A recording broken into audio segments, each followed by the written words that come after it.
Nos sentiments, la jonction entre l'âme et le cœur. Nos sentiments, bons ou mauvais, nous ramènent toujours à cette indéniable réalité. Nous sommes ce que nous ressentons. Mesdames, Mesdemoiselles et Messieurs, chers amis, bonjour.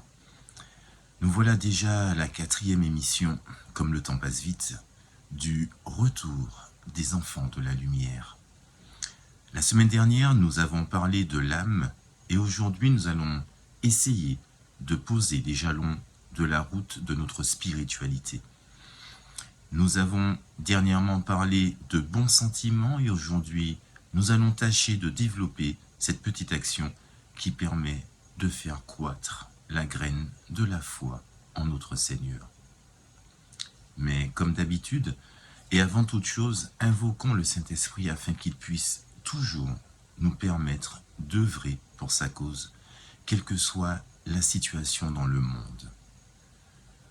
Merci aux nouveaux venus, merci pour vos likes et partages, que Dieu nous ouvre les yeux, l'esprit et le cœur.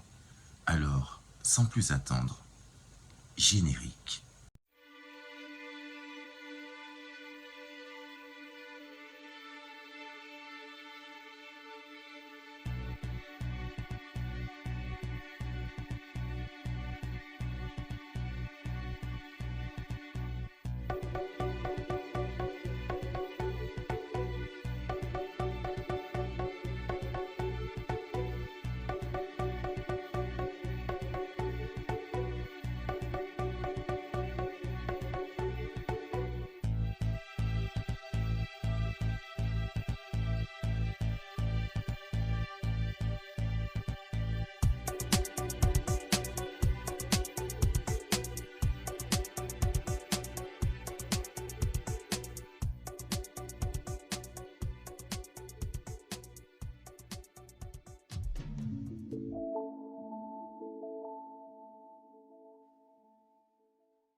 Notre corps, notre âme est la jonction, le pont entre l'âme, le corps et l'esprit. Cependant, pour évoluer tout au long de notre vie, nous avons appris que Dieu écoute toujours les prières de ses enfants. Dieu aime que l'on s'adresse à lui sans ambiguïté et sans arrière-pensée. C'est un Dieu d'ordre et d'amour. Là où il est, la vie existe bel et bien et elle explose de joie et de reconnaissance en lui chantant alors ses louanges et sa grandeur.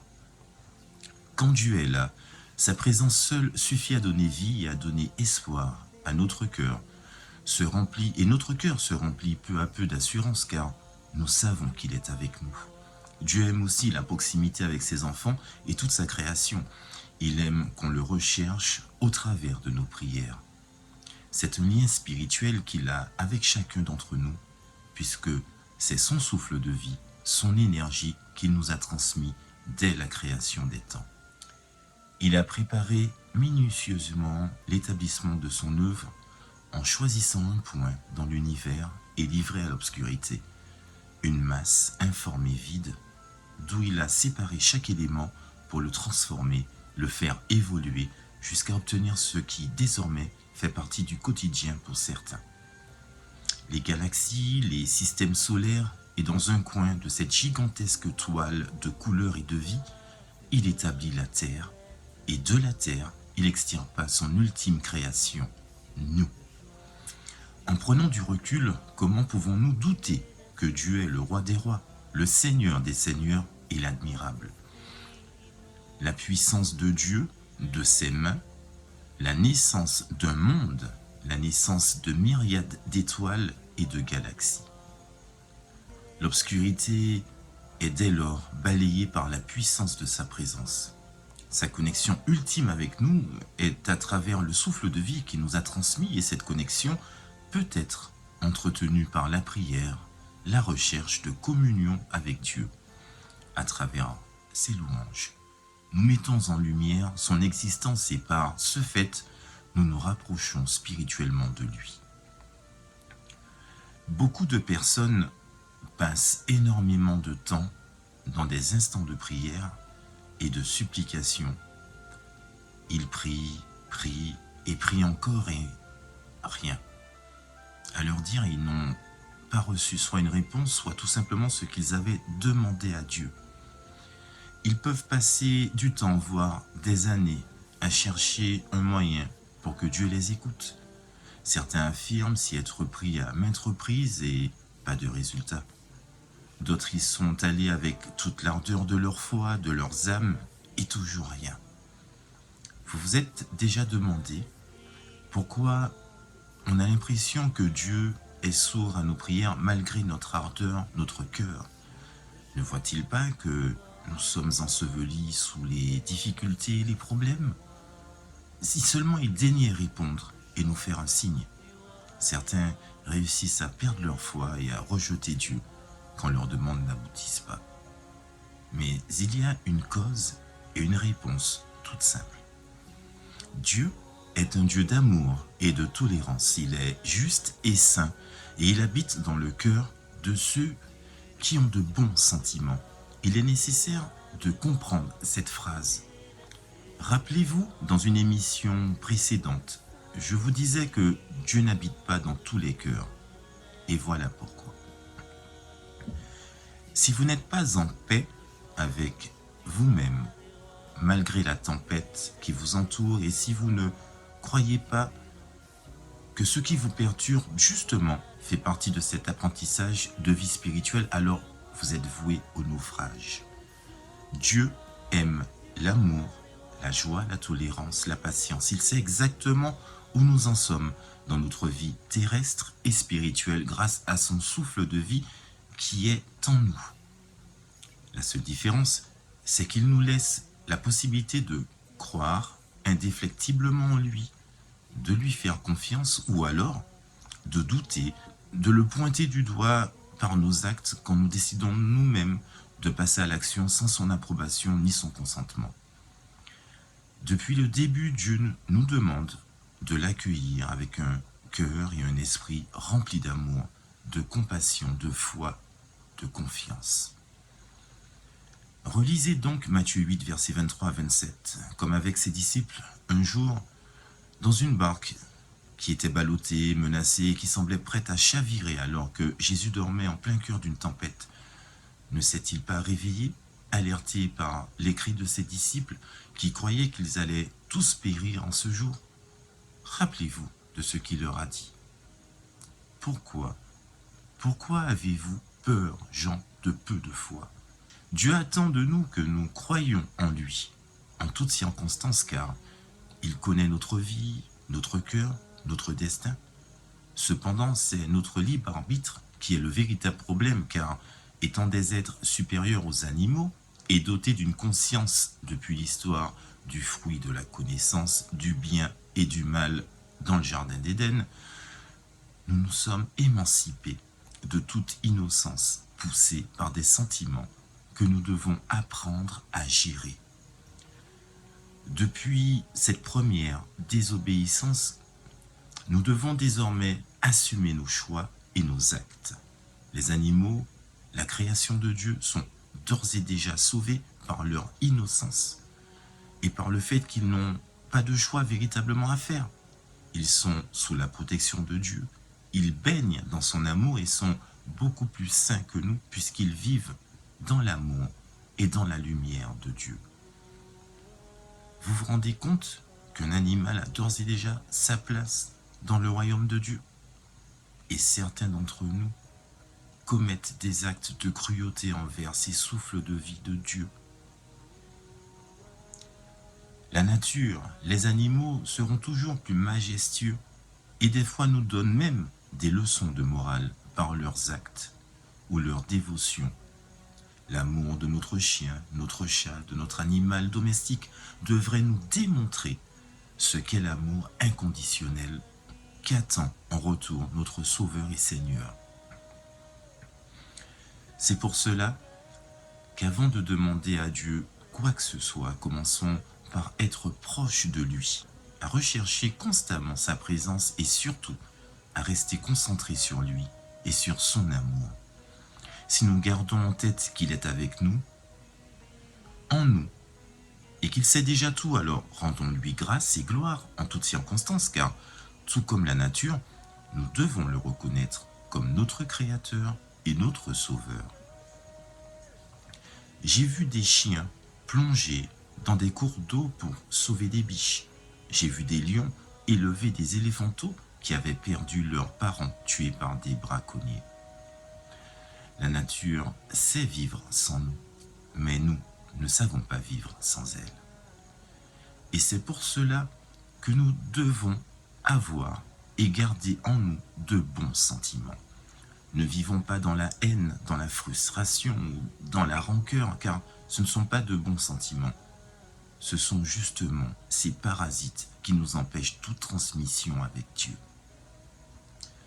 Si nous sommes énervés, angoissés, stressés ou fâchés, en colère ou dans la peine, alors cela devient difficile, voire impossible de communiquer avec Jésus. Il nous demande juste de croire en lui, de suivre ses instructions et ses commandements. Et si nous essayons de suivre ainsi, nous sentirons en nous une paix douce et durable. Et en fonction du maintien de ce sentiment, nous pouvons enfin communiquer avec lui. Après tout, ne nous a-t-il pas conseillé de chercher d'abord le royaume des cieux et tout nous sera donné en surplus?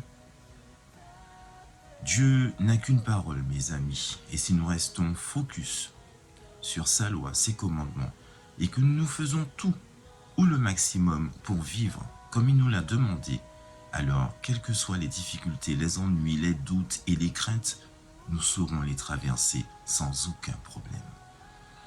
En ayant en nous un esprit de gratitude, en faisant le maximum pour vivre dans sa lumière et dans ses commandements, nous attirons à nous ses faveurs et sa joie.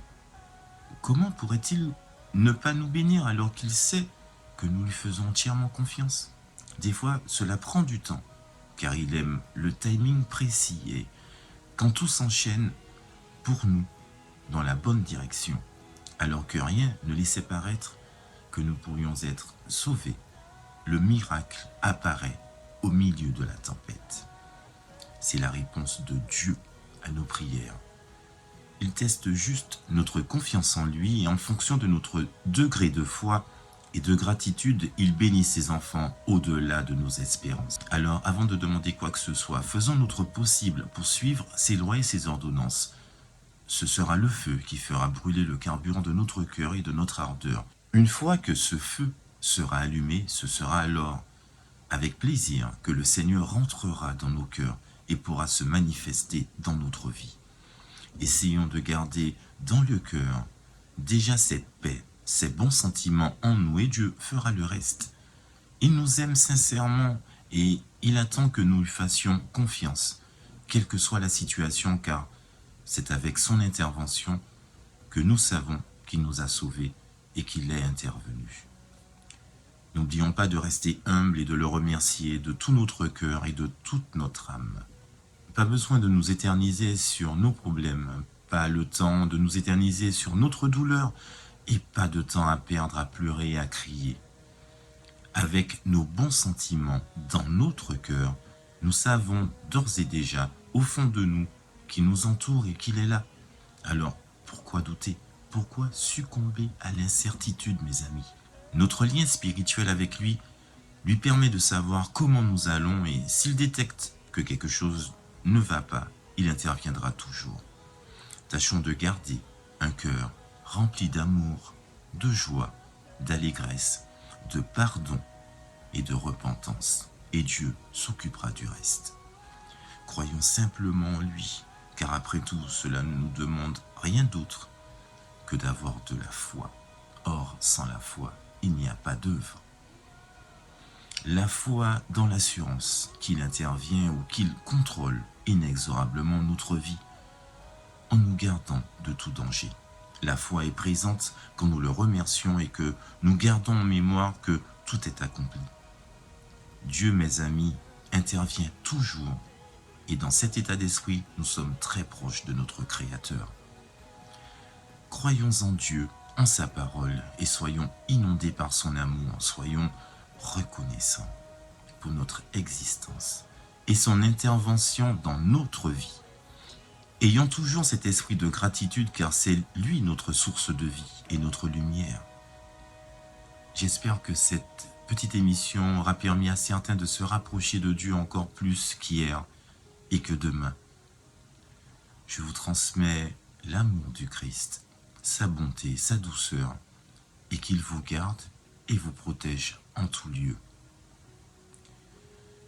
Croyons indéniablement que le Seigneur des Seigneurs ne nous laissera pas tomber si nous plaçons en lui notre foi et croyez que tout sera accompli par sa parole, car il est Dieu. Merci aux nouveaux abonnés, merci pour vos likes et partages. Bonne semaine à vous tous et bon sabbat ou bon Shabbat pour d'autres. Bonne journée et à très bientôt mes amis.